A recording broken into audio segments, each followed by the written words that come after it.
Excellent. So good afternoon, everybody, and welcome to CSIS. Thank you all for joining us and for braving the DC paranoia about snow, or snow that's not really snow, but that causes snow days. Anyway, I'm very thrilled to have Adriana Lopez here with us today. Adriana is the sister of Leopoldo Lopez, who is an opposition leader who has been imprisoned in Venezuela since this time last year. You may have heard of his interview last week with CNN in Spanish. If not, I suggest you check it out on YouTube.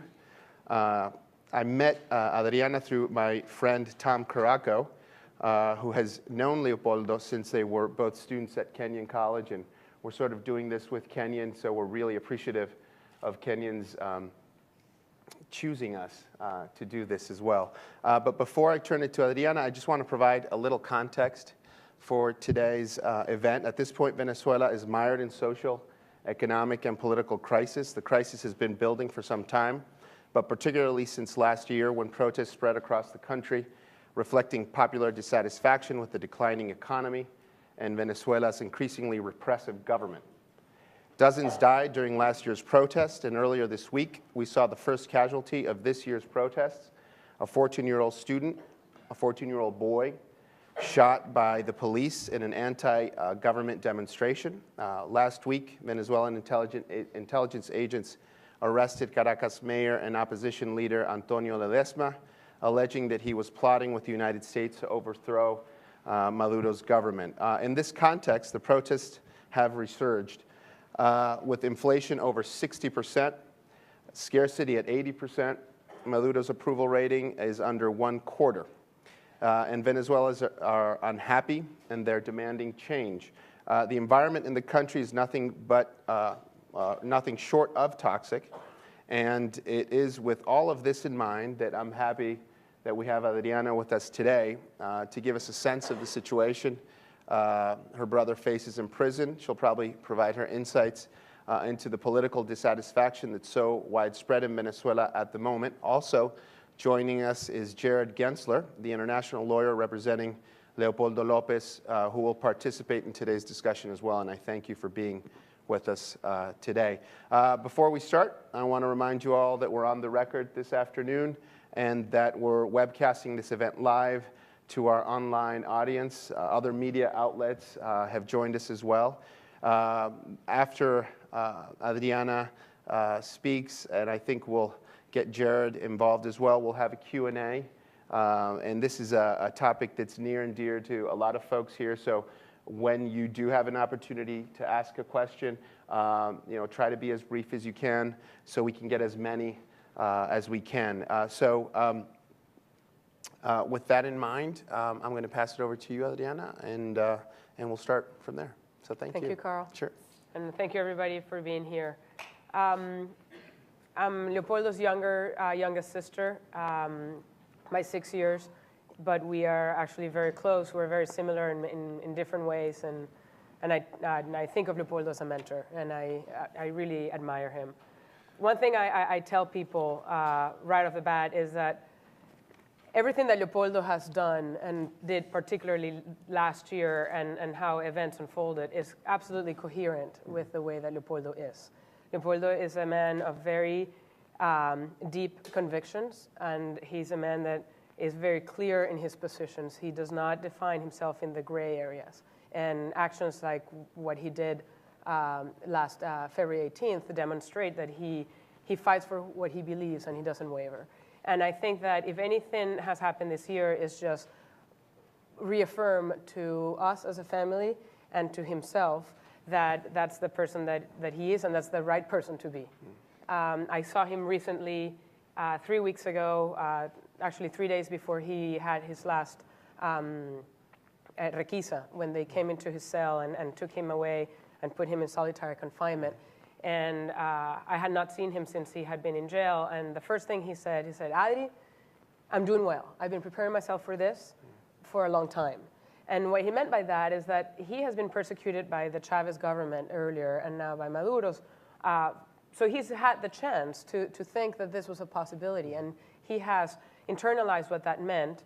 And with that, he has used the time to really focus on spiritual growth, intellectual growth, and working on what he sees as his political, economic, social plan for the future. He is a public servant. That's the one thing that defines him. A lot of people have asked, why didn't he leave the country, go in exile, or remain in hiding? I don't think, I think of that scenario and I see a very saddened individual, somebody that would be trapped by the wrong decision. So when I saw Leopoldo, I saw the person that I know. His eyes were bright, his smile was big, his big charismatic smile that people recognize him by. And he knew that he was doing the right thing. He said it's been very hard. The hardest thing has been to be separate from his children. He has little children, 5 and 2. They were 4 and 1 when he went to jail. So that's like any human being. That's just that, the human piece is hard. I had a child. He wasn't there for that birth. My sister got married. He was not there. My father turned 70 years old. He wasn't there. So he's missing. We miss him. But we support him. We are with him, and he's alive. We are all, as a family, working on his behalf. Everybody has been doing different things, but we have really taken it at heart to make sure that people know who Leopoldo is, because by knowing who Leopoldo is, you know about Venezuela. And another important thing about Leopoldo's action is that Leopoldo is a symbolic prisoner. Leopoldo was speaking on behalf of millions of people in Venezuela that don't have a voice. Leopoldo has the privilege of having a platform that people listen to. And by caring about Leopoldo, you care about other political prisoners. And that's really one of the missions that we have as a family, is to ensure that that voice is heard. Can you you've talked a lot about sort of the personal dimension, right? It's your brother, right? I mean, people talk about the political side, and obviously there's a huge context here, and what people are suffering and people are fighting in Venezuela are very, sensitive, passionate things.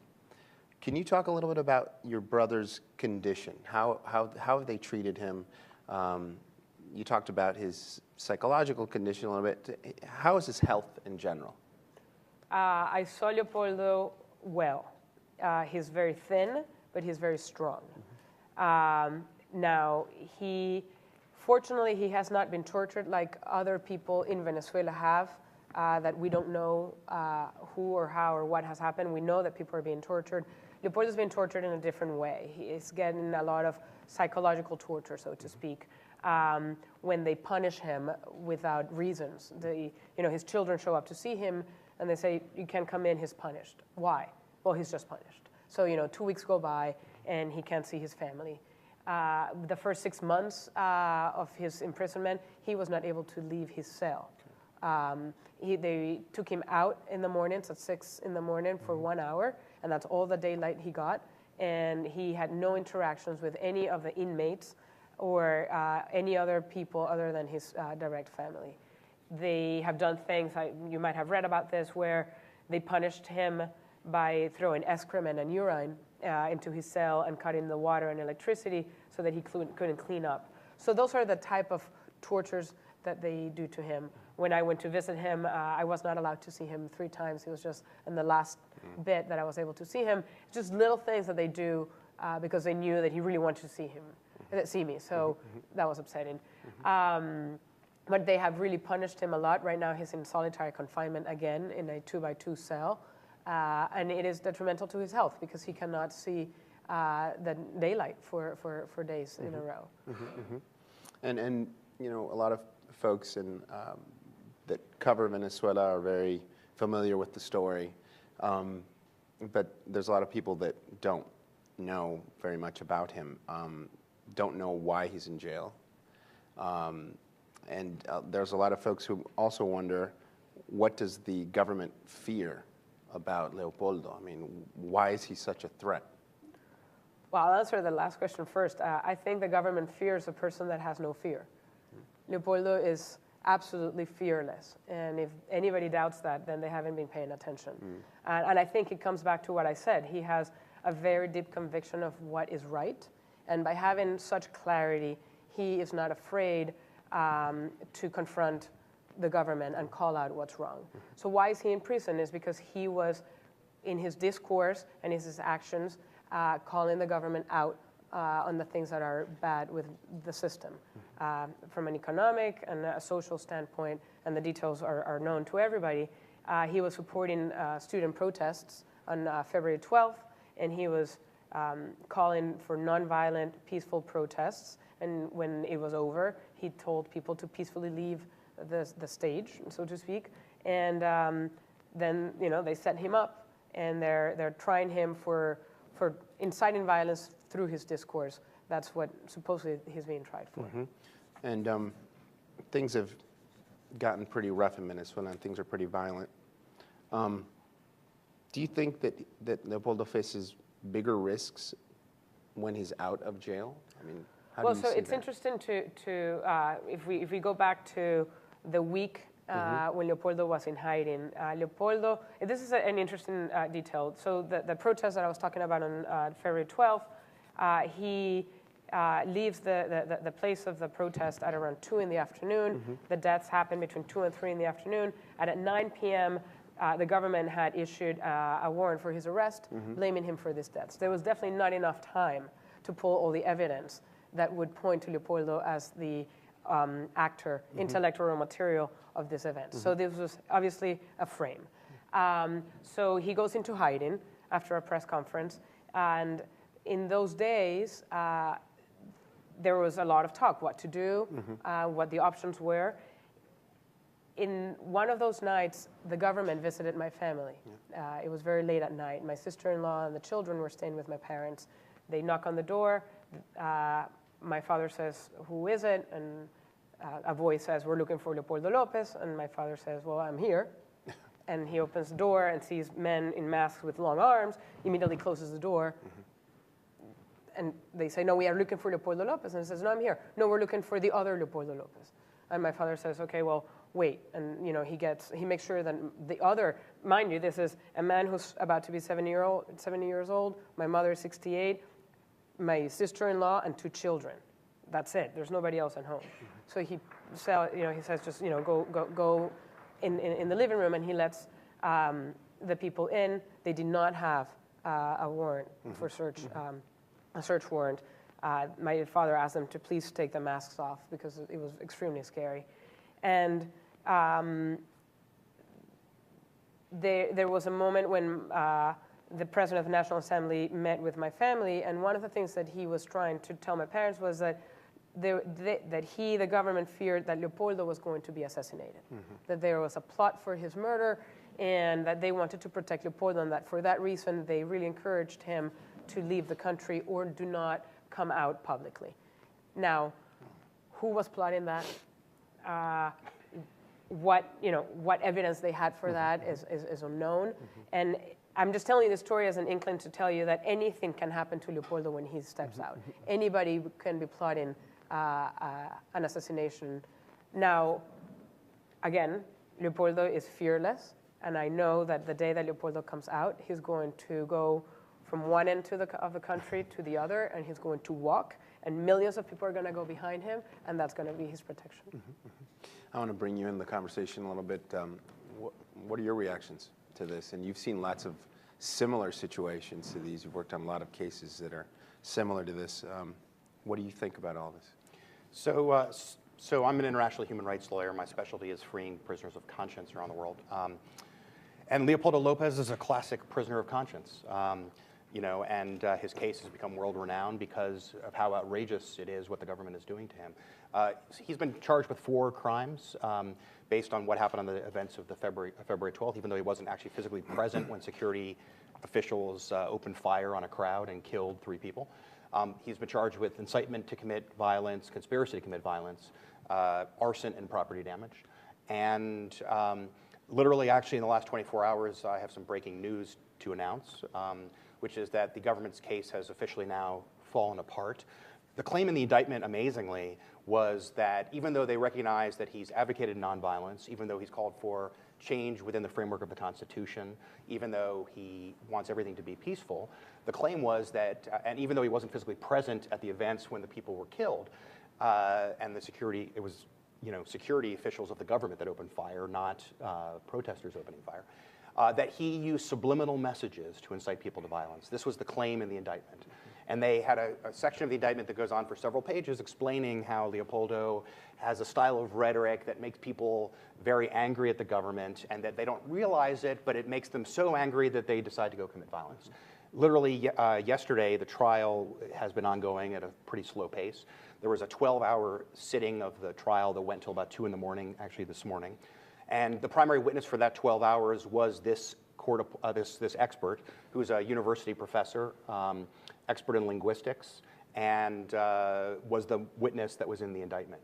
And although she defended her case on the front end when being questioned by prosecutors, under cross-examination, she actually acknowledged to the court that Leopoldo was not responsible for the violence that took place with the security officials opening fire, that the grievances that he's expressing are legitimate grievances that reasonable people might have with the government. She wasn't taking a position as to whether they were right or wrong, but she said these are grievances that a lot of Venezuelans feel. And although we already knew that he didn't have superhero powers to inspire people to subliminal acts, that there was no evidence that he was capable of inspiring people to violence through subliminal messages. So the government doesn't need any evidence, obviously, to convict him of any crime. The due process in this case has been equally outrageous and egregious. I'll just give you a couple quick examples, and then we can have more of a discussion. But a couple of quick examples. You have, in his case, 100 witnesses approved for the prosecution. The defense proposed 60 witnesses and a whole bunch of videos. The videos included him speaking to a crowd of hundreds of thousands and nobody committing any acts of violence, people, screaming, cheering, but doing everything nonviolently. They denied 58 of the 60 witnesses and all of the videos with no explanation. So 100 witnesses on one side, 2 on the other side. The judge in the case is neither independent nor impartial. That's obviously well known with Venezuela. It isn't often, as a human rights lawyer, that I actually get can actually prove that the judiciary is not independent and impartial. In this case, we actually have proof of this fact. There was an initial judge assigned to the case who confirmed the terms of the indictment, and she had a friend in Miami who texted her afterwards, because I guess the friend believed her to be more pro-democratic, and said, "How could you do that?" in a text message to the friend, to the judge. And the judge responded, "I had no choice or I would lose my job."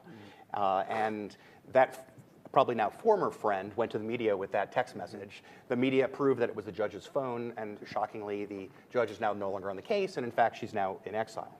And then I would just say lastly that obviously a flagrant violation of the presumption of innocence over and over and over again. President Maduro attacking Leopoldo, calling him the murderer of Ramo Verde prison. He hasn't been charged with murder, let alone convicted of it. So how is he the murderer of Ramo Verde? Maduro saying publicly that he's guilty and he will pay for his sins. All of these are, of course, a clear violation of the presumption of innocence. But this is a classic prisoner of conscience case. The charges are outrageous. The lack of due process is outrageous. And what's happening to Leopoldo, if it can happen to such a high-profile person, imagine what it's like for the average person on the street who, a policeman gets angry for whatever reason and decides to do something to them. I mean, they have no hope or a prayer if they can do this to someone like Leopoldo. So who does this compare to? I mean, you've worked with a lot of situations like this. Does anyone in particular come to mind? Look, I mean, I spent 5 years representing Aung San Suu Kyi of Burma while she was under house arrest. He and she are very similar in a whole host of ways. I currently represent also Liu Xiaobo of China, the 2010 Nobel Peace Laureate. I began representing him 6 months before he won the prize. He was imprisoned for his writings, calling for change in China and calling actually for a transformation of the one-party system into a multi-party democracy. Liu Xiaobo remains in prison. And I mention those names because, frankly, there is very little difference, actually, between Leopoldo and the two of them. The other two may be slightly better known. I think Leopoldo is well on the way to becoming as well known as the two of them.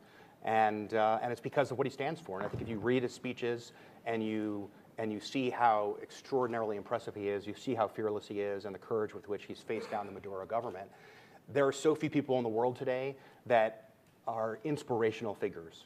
I mean, we are looking around for inspiring politicians in the United States. I know I'm looking a lot for people like that. You don't see a lot. But someone like him who stands for freedom, democracy, and human rights, his motto is all rights for all people. And he's talked about how he won't be the first political prisoner released. In fact, he will refuse to go unless all of them are released at the same time. And despite what he's face down with his own 2 children. His daughter, I mean, it's just such a terrible story, heartbreaking story. His daughter Manuela asked him in prison in front of Leopoldo in front of Lily and his wife, you know, Daddy, are you going to die here in prison? And I think that that kind of gives you a sense of what he is going through personally and how heart-wrenching it must be for what he's going through. But people in this circumstance, in my experience, always come out of prison 100 times stronger and 100 times more powerful. And the irony is that just merely by sitting in prison as he is and having the world come and rally support on his behalf and standing up to Maduro the way he is inspiring tens of millions, hundreds of millions of people around the world. And he is a lot more powerful today than when Maduro first locked him up 1 year ago. Can you elaborate a little bit on the news that you shared with us? What would be the next steps if this witness has sort of reversed their testimony? What would be the next steps from a legal perspective? If only the law mattered in Venezuela. I can give you my my political assessment, Okay. which is going to be more valuable than my legal assessment. Obviously, I work closely with our Venezuelan lawyers, but the law doesn't matter in Venezuela. So far, they've been dragging out this trial rather slowly. So a little bit of history will be helpful. In 2008, Leopoldo had served his 2 4-year terms as the mayor of Chacao, the municipality in Caracas, the central business district. And he was going to run for mayor of Grand Caracas, and he was up by 20, 30 points in the polls. He was viewed as being up by 5 or 10 points against Chavez in a hypothetical presidential matchup. So the government manufactured some bogus charges against him, and ultimately he was disqualified from running for political office for 6 years. The Inter-American Court later said that that was in violation of the Inter-American Convention on Human Rights. The government ignored it. So in any event, the government didn't think they had to worry about Leopoldo all that much until this past February, and then these public protests come about, and then he's detained. His deprivation of political rights expired this past December, and in fact, unless he's convicted, he can run for parliament next fall, even from his prison cell. And unfortunately, I think the government needs to convict him to make him disqualified in order to be able to stand for the parliament. It's not clear yet what they're going to do. They've been slow rolling the trial at this point. I mean, with 100 witnesses on one side, and they were meeting about once a week for 6 or 8 hours at a time. You can imagine how long it might take. And so far, they don't appear to be in any rush to get to a final outcome.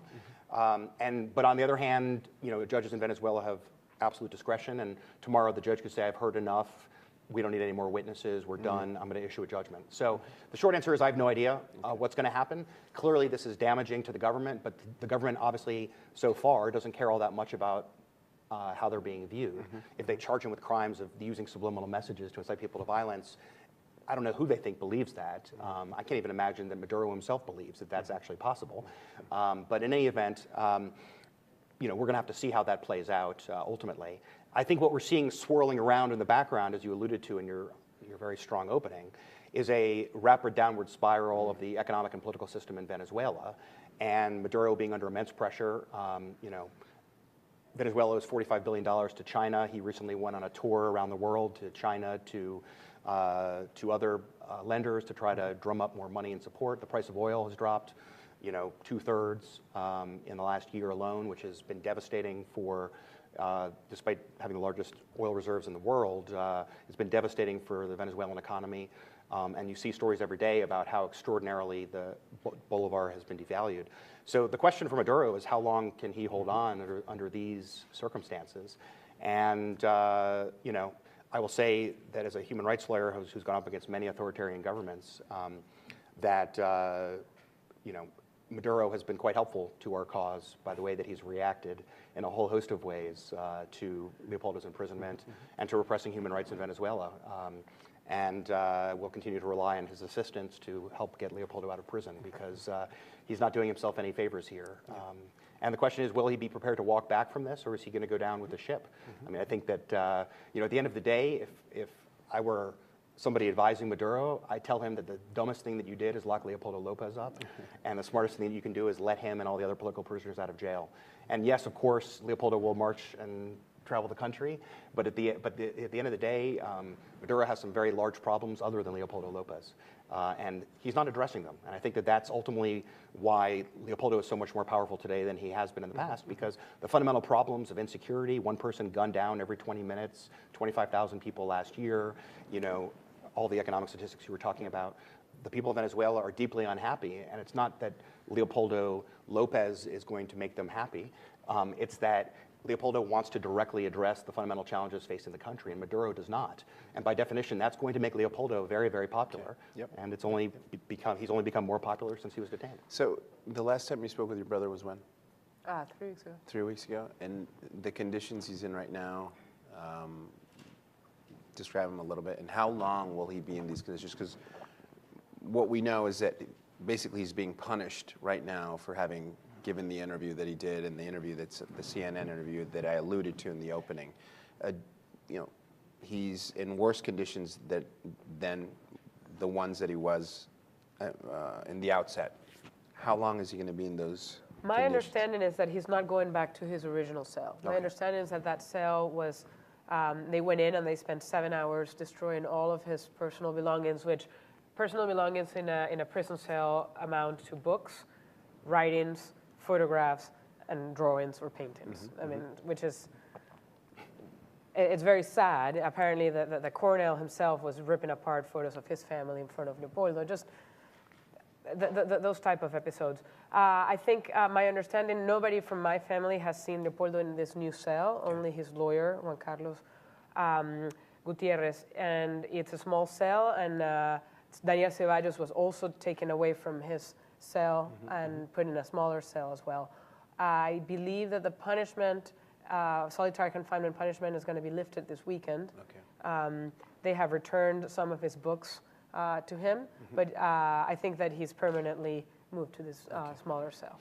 Okay. Well, I want to sort of take an opportunity and get questions from folks in the audience. So this is the time if you'd like to ask a question. Why don't we start up here in the front with the mic, and then we'll move back. Good afternoon. My name is Philip French. I'm a retired State Department. I'm also Executive Director of the American Committees on Foreign Relations. Thank you for being with us.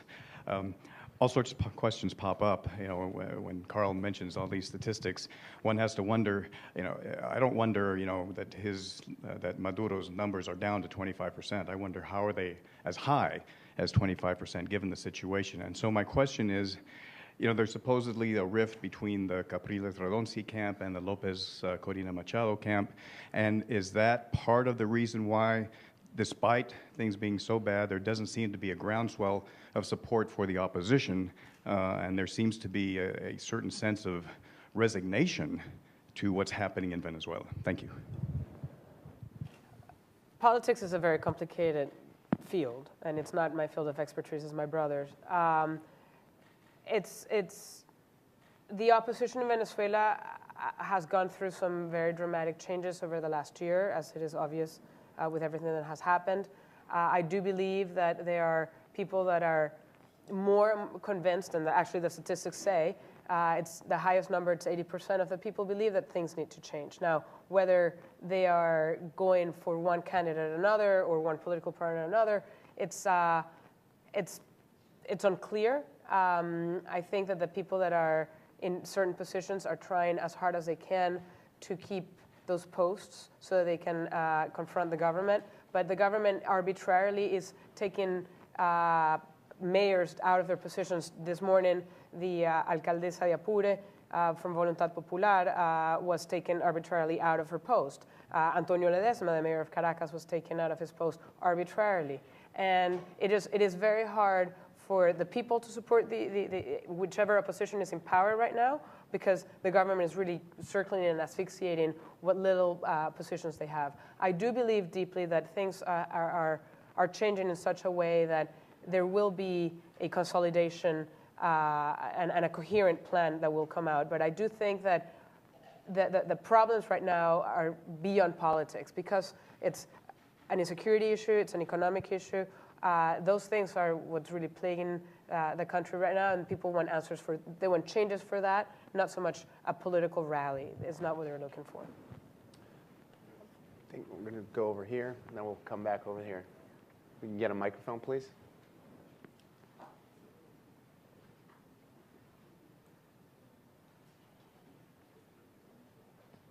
Andy Judah, I'm a journalist from Argentina.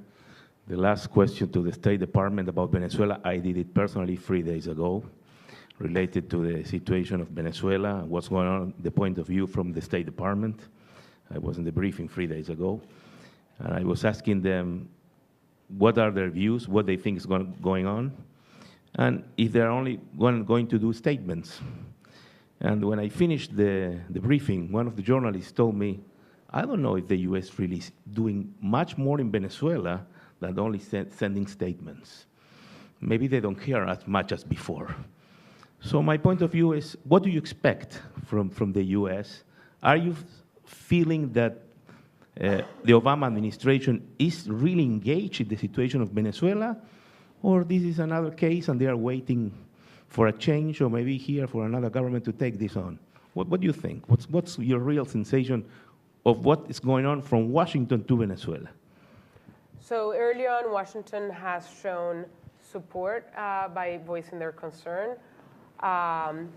Specifically about Leopoldo, Obama mentioned Leopoldo in a speech. I do think, however, that it's not as important what the U.S. thinks if the U.S. is standing alone. I think it's important for the Americas to step up, and I'm actually most disappointed on the Latin American countries. I believe that if you're going to compare apples to apples, the United States has actually been more supportive of the Venezuelan people and the crisis that they're facing than our brother countries in South America and in Central America. And let me mention, I mean, yes, the United States is important, and obviously we're here in Washington, but support for Leopoldo and the Venezuelan human rights cause has been global, and I've been honored to travel with Lilian Tintori around the world. We met the UN High Commissioner for Human Rights, who issued a very strong and public statement. We most recently met Jose Miguel Insulza here in Washington, the President of the European Parliament. I mean, we have had extraordinary support all around the world advocating for freedom, democracy, and human rights in Venezuela. Look, I think what Leopoldo has said, and of course, I'm focused on this as a human rights matter, not as a political matter, but what Leopoldo said is that it's up to each country in the world to decide how they want to react and respond to Venezuela. And so I'm not going to get out in front of him on that. What I will say is, you know, I was in the meeting with Lilian Tintori and the other Venezuelans with Vice President Biden, sitting across the table from him for half an hour, and there is no question in my mind that he knows exactly what is going on in Venezuela, that he cares deeply about what's happening to Leopoldo Lopez and other political prisoners. And he spoke in a range of ways in that context about what the United States has been doing and intends to do. And so I would say that, yes, it's important that the United States continue to speak out and to take action. Obviously, you know, the administration's indicated that it will implement the Venezuela bill that was adopted this past December. There have already been a range of travel bans put in place on some 20-plus Venezuelan officials. But at the end of the day, I couldn't agree more with Adriana. I mean, where is Latin America, right? I mean, we had President Santos of Colombia standing alone, and to his immense credit, especially given the intersection of interest between Colombia and Venezuela, he spoke out for the release of political prisoners in the country. But the rest of Latin America has been absent. And to me, that's surprising because of how important Venezuela is to the region. And if Venezuela doesn't turn the ship around and start to do things much differently, the impact, if it implodes economically in the entire region, and the security impact in the region would be absolutely devastating. And so, to my mind, I very much hope that countries like Brazil and Argentina and Chile and Mexico, stand up, particularly with the forthcoming Summit of the Americas, and start to take action. I guess the last thing I have to note, which is very important, is the changing U.S. relationship with Cuba, and that Maduro now is very much, obviously, it's not like overnight the situation with Cuba has changed completely. There are major human rights challenges in Cuba. I say that as a human rights lawyer. But the U.S. relationship with Cuba is not the same as it was for the last 60 years. And my hope is that that changing dynamic will also give the United States more ability to engage with Latin America on Venezuela as well. And, I'm confident that the United States will be bringing up Venezuela, Cuba at the Summit of the Americas. And really, though, I would ask, where is Latin America? At the end of the day, if the neighbors don't care, then it's going to be very, very hard to put serious pressure on Maduro. Sure. We get the question up here. Hi, my name is Andrea. I am from Argentina too, and my question was very related to the one that he did. I would like to know if you can explain a bit better was the support that you're receiving from the Latin American governments, and not only the governments, also the civil societies of organizations, because you know that in Argentina we have a lot of civil societies organizations that are working very hard in the human rights issues, and I would like to know if you're receiving any support or not, and how do you feel about that? So And just to frame it a little bit, because I think it's important, because you mentioned a really important point, both of you, support from Latin America. So you've had a history in countries in Latin America of authoritarian governments and violations of human rights from the right. And you also have an experience now that I guess would be defined being more from the left of authoritarianism. And you still don't have, and I think for a long time you had voices protesting against authoritarianism from the right, but here you have authoritarianism from the left and people seem to be silent.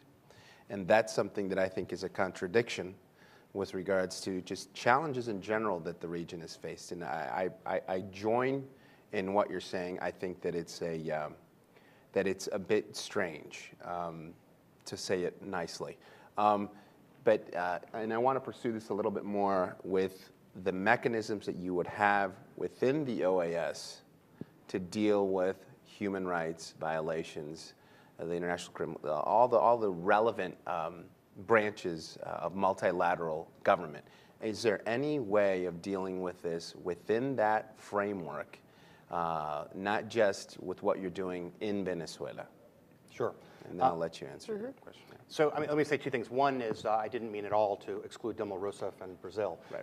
who, of course, is probably the most important person of all in terms of relating on these issues, and is obviously from the political left, and previously was in prison herself, and has been unwilling to engage with Maduro on these issues.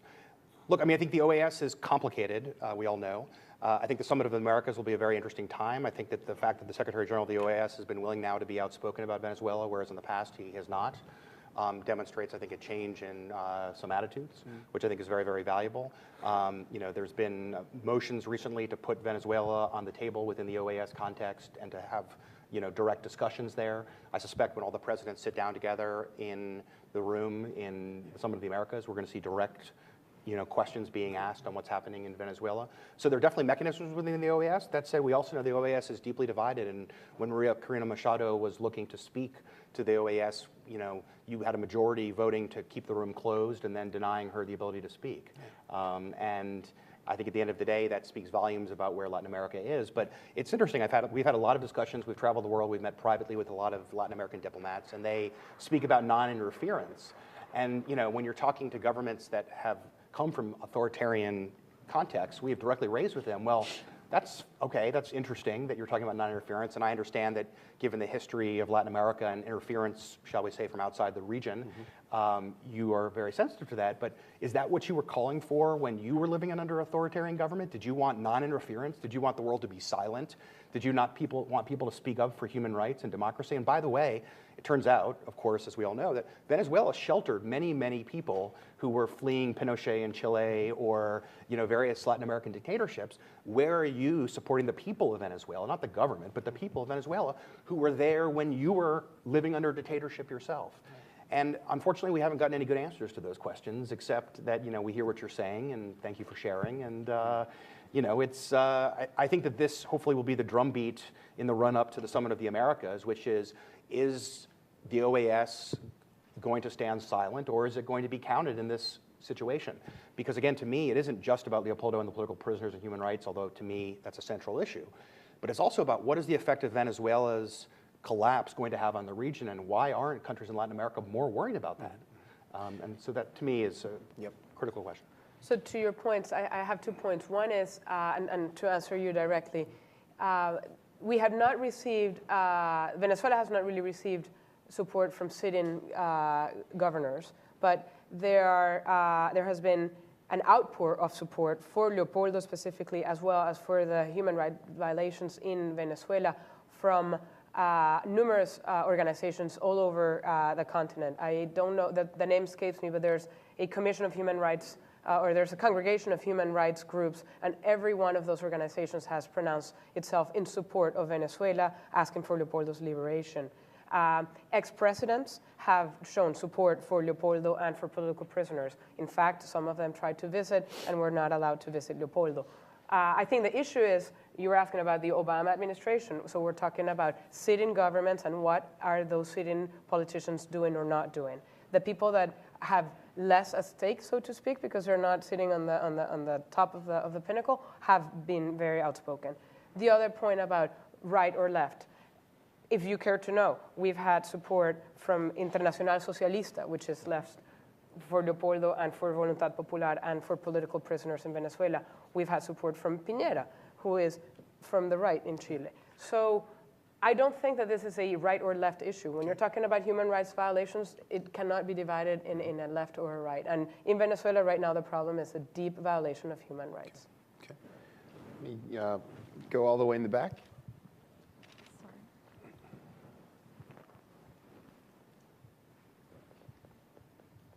Hi, I'm Pedro Ureli. I'm a friend of Leopoldo's and the family. One of the things that the family has done with the help of Jared is raise the cost for the government of having Leopoldo in jail. Obviously, the news about this case has gone, way up in the last months. So people are beginning to know him like other famous political prisoners.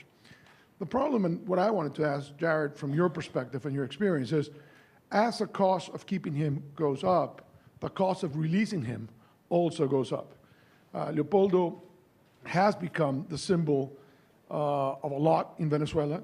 While there are people who might not have agreed with him at the beginning, I think it would be a little bit like Adriana said, if he's released.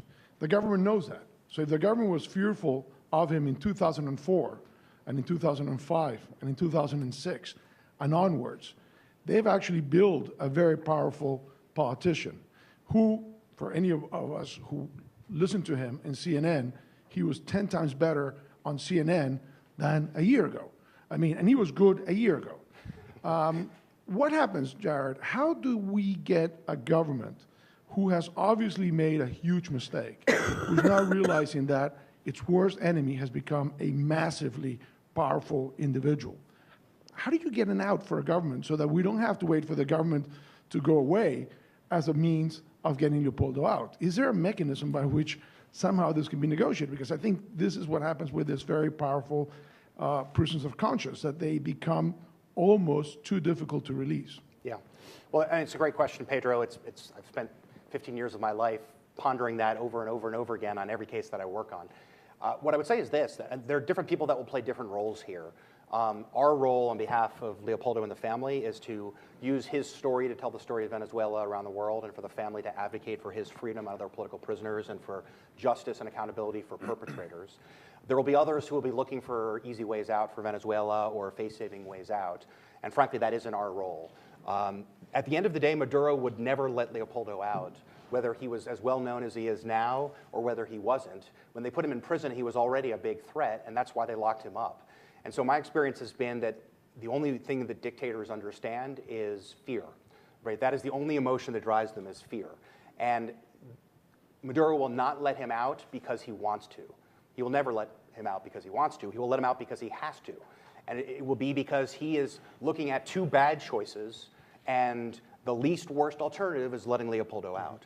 And so our role, and what we will continue to do, and we are going to fight aggressively and strongly and repeatedly and relentlessly, is to raise the cost of Maduro in every forum that we travel around the world, to keep the pressure on Maduro, to tell Leopoldo's story, and to leave it to the world to put pressure on the government of Venezuela. Others will figure out how there's a graceful exit for Maduro. Obviously, we're talking to lots of people, including people who talk to the government of Venezuela. But I agree with you, it is always a trade-off between the rising costs and the rising benefits. And you're right, he will be released and he'll be dramatically more powerful. At the end of the day, the question for Maduro, I think, is going to become, is he going to maintain his grip on power because everything is going to spin out of control? Or if he releases Leopoldo, will he have a lifeline thrown to him by a couple of governments that will enable him to remain in power? And if it's a choice between remaining in power versus a Ceausescu outcome, or otherwise, I'm thinking Maduro's pretty smart, and he's going to want to live, and he's going to remain in charge. but he'll never let him out because he wants to. It's only because he has no choice. And so our job is to make it as painful and as difficult and as frustrating and as infuriating as we can. And that is exactly what we are doing, and that is what we're going to keep doing until he makes the right decision. Okay. There's another, I think you had a question, sir? Yeah, with the glasses. Let me get a microphone quickly. Okay. Yes, I'm Bert Gorowski. I just wondered, also a good friend of your father, Leopoldo, why is the Leopoldo's case and whole Venezuela's case not really placed in the context of the reality of a government receiving 97% of all the export income of the country? It's sort of such a concentration of power that anything can happen in any type of country like that. And sometimes when I speak with some of the people in the OES and all that, what I hear, government people, is a sort of envy over the type of power that the governments in Venezuela have, and they don't. So why is it not really never displaced in the context of just an excessive power, government power, no matter what in a country? Imagine this country, if 97% of all the export revenues of the US went into the government. It's just, mind-boggling to think of it. So I think that we have to also place Leopoldo in that context, what is happening to him and what is happening to others. This is a just too powerful government, and with such power, anything can happen. Well, I mean, it is a daunting situation, and if we let the picture that you painted, if we let that lead us or lead Leopoldo, then we would give up. And I think that thankfully in history there are people like Leopoldo and other people in Venezuela that are fighting because they do believe that although they are the most powerful, that there is a David to fight Goliath. I mean, that's all I can say. I wonder why Leopoldo took up this fight, and it's because he believes that he can make a change, because if nobody stands up to the government, then they will stay in power if nobody cares. It's worth noting, one of the things that I thought has been found interesting is, look, I do human rights, I don't do politics, but obviously I read things before I take up a case about who my potential client might be. And when I was reading about Leopoldo before I got involved in the case, I saw that kind of the Chavistas and the government portrayed him as being of the political right and of him being, part of elite aristocracy of Venezuela. And I think that the one thing that I've learned is, getting to know him, getting to know his family over the last 7 or 8 months, is, that is about as far off an assessment as one can come up with. And I think that, when I read his speeches and what he stood for, the speech he gave on February 12th, when I've seen his platforms and what he argues for, he's a human rights partisan. He's not a political partisan. He's called for change to the government of Venezuela through the Constitution and the means provided in the Constitution, non-violently and in accordance with the rule of law. He's called for human rights for all people. He's called for reforming the economic system of Venezuela so that the poor have a fighting shot at it. And at the end of the day, these are all just political labels that get thrown around. But what he stands for and what he's advocating for, to me as a human rights lawyer, is purely straight down the middle, freedom, democracy, and human rights. And so I think that, there are obviously a much broader set of problems going on in Venezuela right now that are more than just human rights. But I think that on his behalf, the family has decided to focus on human rights because, frankly, unless you have fundamental human rights assured for all people in a country, free speech, freedom of association, freedom to vote for your political leaders, right? The rule of law. Without any of those basic fundamental human rights, the ability to actually address the problems of a country of the size of the problems of Venezuela are next to impossible, really, because you can't ever hold the government to account for the bad decisions it's making, and governments like that are authoritarian are corrupt, inefficient, and unaccountable. And so I think that Leopoldo's arguments that he puts forward, which are focused on human rights first, is actually probably the only way that Venezuela has a fighting chance to turn the ship around economically and politically in this country. think there were two other questions, so we're gonna take those two questions, and I think we're gonna wrap up. So the gentleman over there, and then the lady up here. Actually, taking in Mr. Lopez is definitely a violation of freedom of speech. But taking in Mr. Lezama at the same time, Ledesma a little later, makes this more of a case of trying to get rid of the opposition. The question is, what is the relation? The second question is, what situation, what act could have triggered this situation? And the last question is, how much of an influence has the Cuban Secret Service or the security apparatus in present Venezuela? So why now is, I guess, part of the question. Yeah.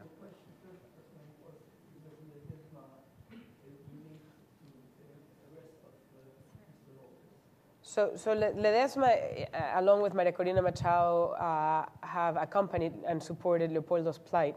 So the three of them were of the opposition, very outspoken in their asks of the government for change.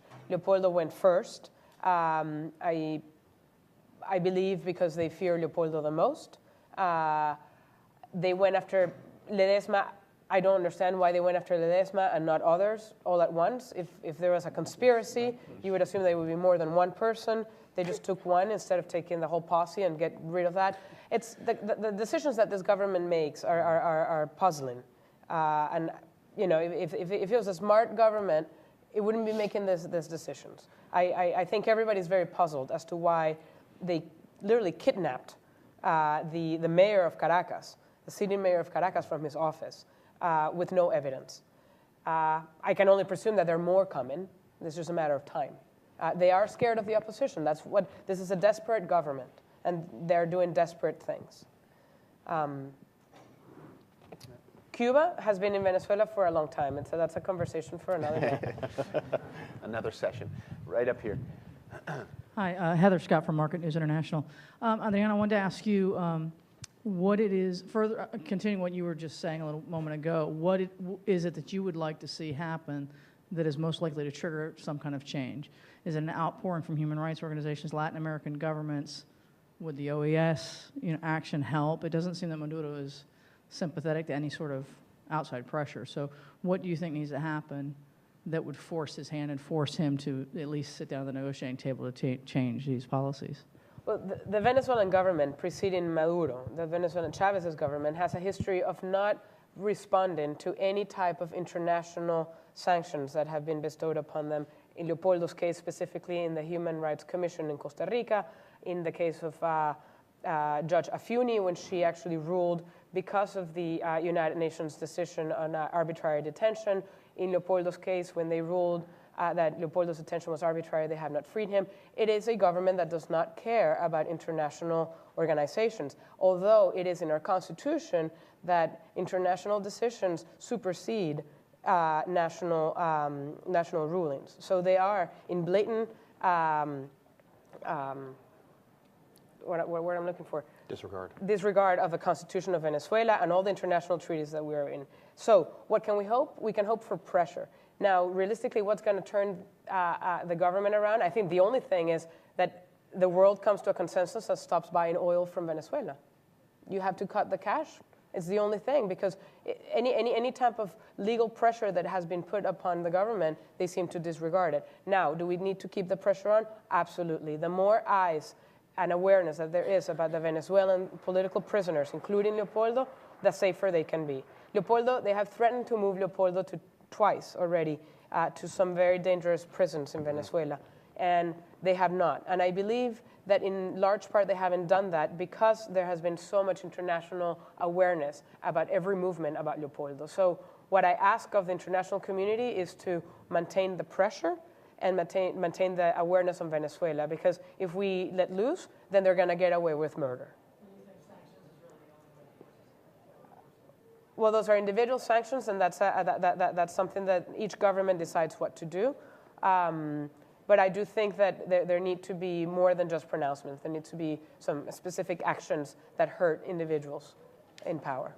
I will say, though, that on the one hand, they don't appear to be changing their behavior based on the public outcry, but they also are lashing out in ways that are irrational and entertaining in a whole host of ways by the claims that they make.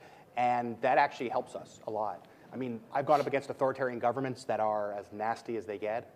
Take a China, for example, right? They don't respond publicly at all anymore these days because they know that even the United States, the UK, and France are going to be soft pedaling on human rights because we have lots of intertwining interests, right? And the fact that Maduro keeps publicly responding to all of these attacks that are on him demonstrates profound weakness, right? Profound weakness, because if he was strong and if he was confident, he could just do what he wanted and not care what anybody had to say. But he has his narrative he has to put out to the Chavistas, and he has to be viewed as internationally defending the honor of Venezuela. And to me, that demonstrates that there is an opportunity here to move a Venezuela, which frankly is dramatically harder to move a China. And so I do think that that provides a moment of hope to think that, you know, rather than saying, okay, let's step back and let's kind of regroup, right? What we're doing is working. Right? And we need to take it to the next level, and we need to keep the pressure on. Last question, right here. You just get the microphone here. Sorry, here's the microphone. Sorry. Thank you. Just to follow up on your comment about oil and buying oil. So my understanding is the United States is actually the only country that pays market price. Obviously, the market price is down right now. So in your view, should the U.S. play the oil card? Should the U.S. stop I'm not to importing? Say that I don't have enough information to say that, but this is just an hypothetical. This is a hypothetical answer to a government that does not respond to many pressures that come internationally. I think that in the end, cutting oil from Venezuela would end up really hurting Venezuelans because it is where we get the money to keep the country going. That's not the answer. The answer is real change, real hard economic decisions need to be made to turn the country around and let an oil-producing country do what it does, which is effectively produce oil and other things to maintain a healthy economy. So having said that, I want to thank Kenyon College for helping make this happen. Jared, thank you so much. And in particular, I just want to thank you, Adriana, for coming, sharing this. It has to be difficult to have your brother in that situation, but you're doing the right thing by going out there and building awareness of his case and of what's happening in Venezuela. So if you could all join me in a round of applause, thank you so much.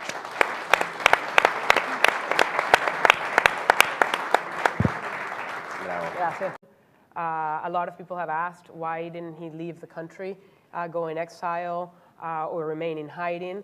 I don't think, I think of that scenario and I see a very saddened individual, somebody that would be trapped by the wrong decision.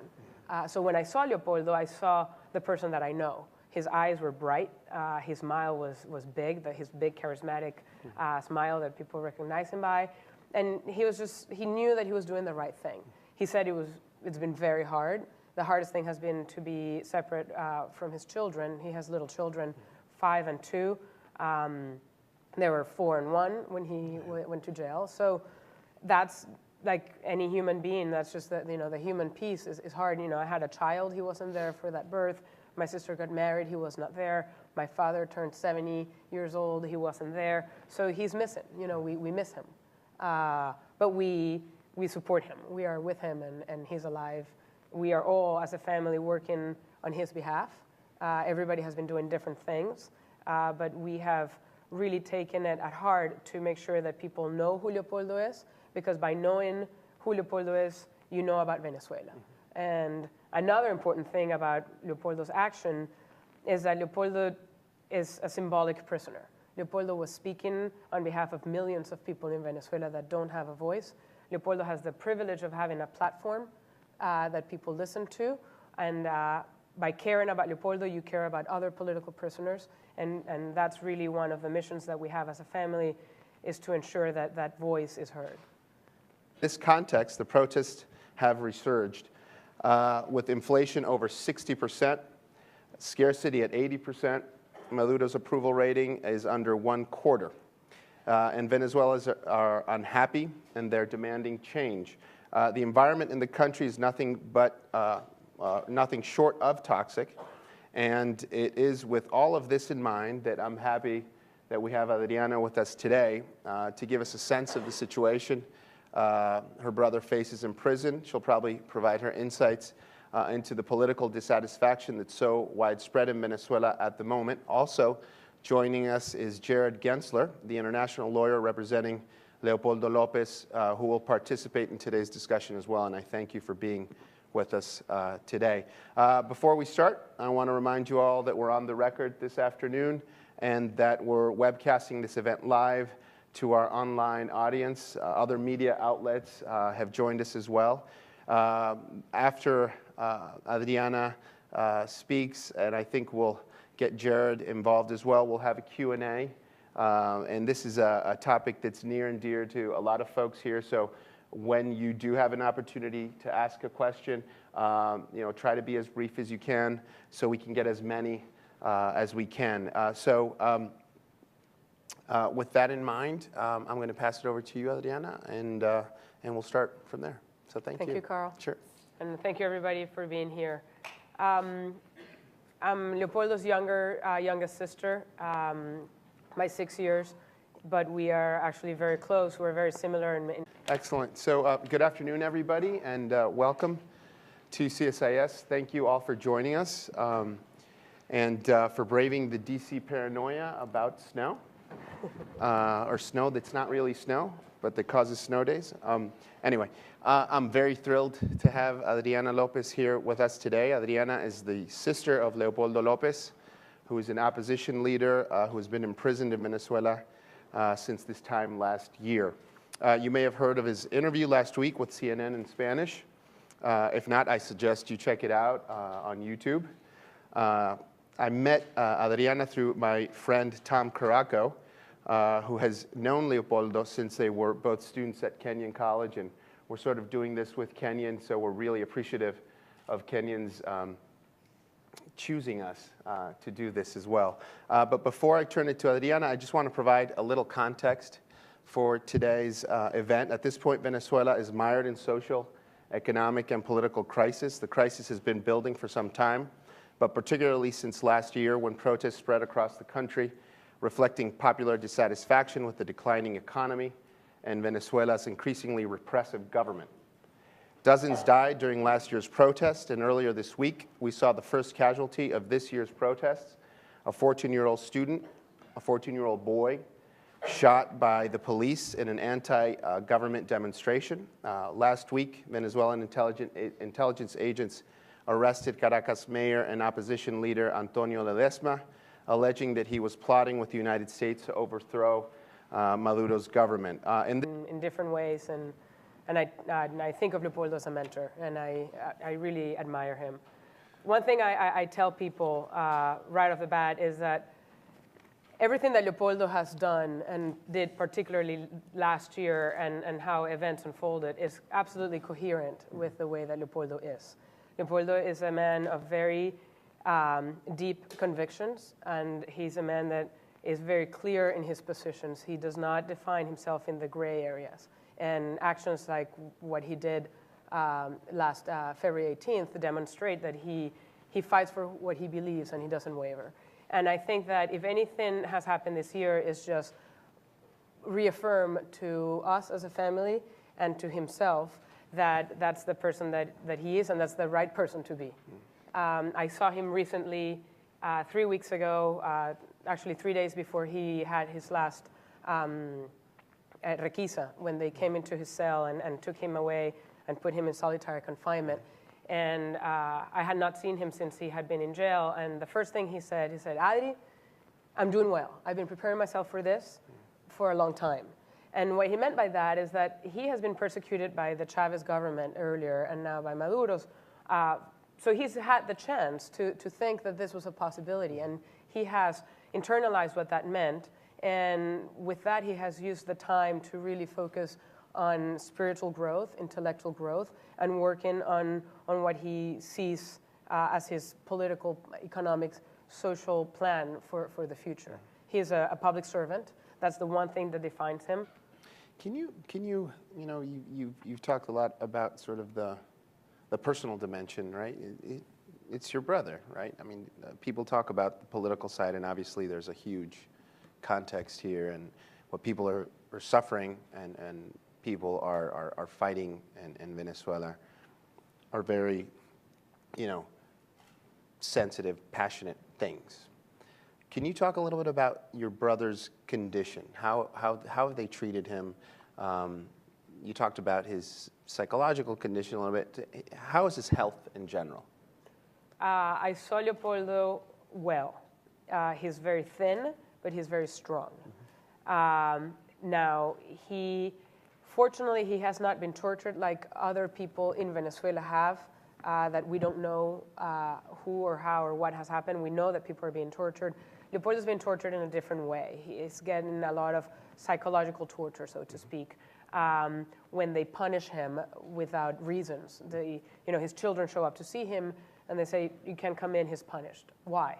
Well, he's just punished. So, 2 weeks go by, and he can't see his family. The first 6 months of his imprisonment, he was not able to leave his cell. They took him out in the mornings at 6 in the morning for 1 hour, and that's all the daylight he got. And he had no interactions with any of the inmates or any other people other than his direct family. They have done things, you might have read about this, where they punished him by throwing excrement and urine into his cell and cutting the water.